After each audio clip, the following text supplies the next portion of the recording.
Thank you. Steve Darling. Thank you. So thank you very much for attending today. It was just last November when you were with us and reflecting on benefits for people with long-term health and disabilities. You talked about genuine engagement and not being led by cuts. And then in March, the paper's published without consultation with the highest level of cuts for the last 10 years. What engagement was done before that? What were the key drivers?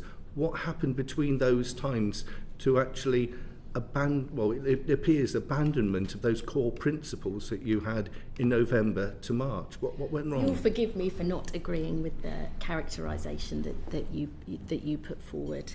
I've never started with pound signs or spreadsheets. I've always started with what I believe can help people with long-term health conditions and disabled people build a better life for themselves. And our reforms are based on helping those who can work to do so instead of writing them off and then denying them any support. Protecting those. That's what really worries me. Is the whole of cannot. Is the whole if of this. I can just finish answering your but again, understandable PIP question. is not to do with work, I'm whether you fully can work aware or not. that it is. But it's this situation where there's all throughout this narrative, it's been suggested that PIP is an out-of-work benefit, where it's an in-work benefit. I've never suggested that. I think you've given that impression when responding to myself and colleagues in the chamber. I have never believed it because it's not true, and that is not the argument I made. The argument I did make was that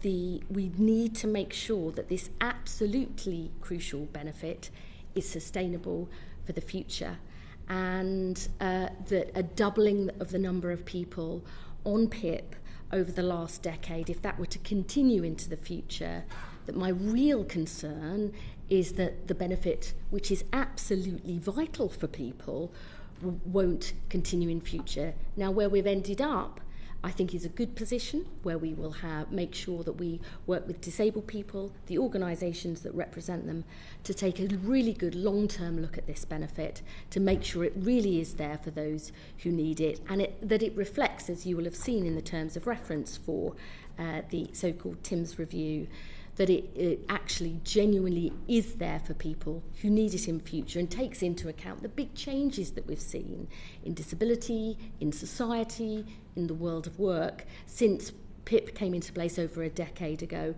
I think that's a really important review, and I hope to engage, and I'm absolutely sure we will, all members on this committee. So can you please explain, and I'm speaking as somebody who's registered blind themselves, why did you choose not to consult on that element of change that you were pushing forward in March?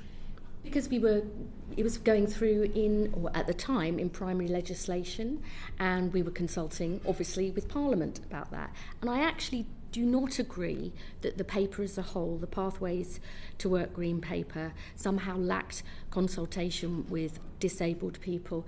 You know, we've got 5 collaboration committees along many different aspects of that Green Paper, on employment support, on de-risking work and the right to try and on the PIP you didn't consult, is that people. right? There was no consultation on the cuts Well, to there PIP. was with Parliament, and Parliament took a different view. But you said in November that you wanted to consult with disabled people, and then it comes to the biggest cut in a decade. Aspects. But it comes, but not on that. And can you explain why you chose? We are now going Can you forward. Explain why you chose not to at that time? Because what was your thoughts we behind that? We were passing it through Parliament. But why did you ignore disabled people, please? Well, I have answered that question. You might not like the answer, but the answer is because we were consulting with Parliament. Parliament took a different view. That's and not now disabled going people. forward, and That's now not disabled people. And why did you ignore disabled people then, please? Well, we are not ignoring disabled people. They will be at the heart of the Timms review. But you ignored them, and in March. Can you explain why?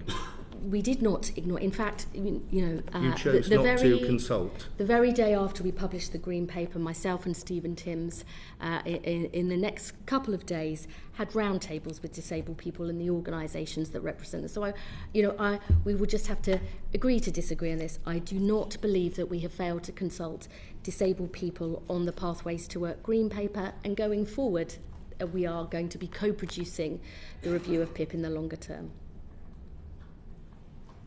Thank you, Chair. Did you want to come in?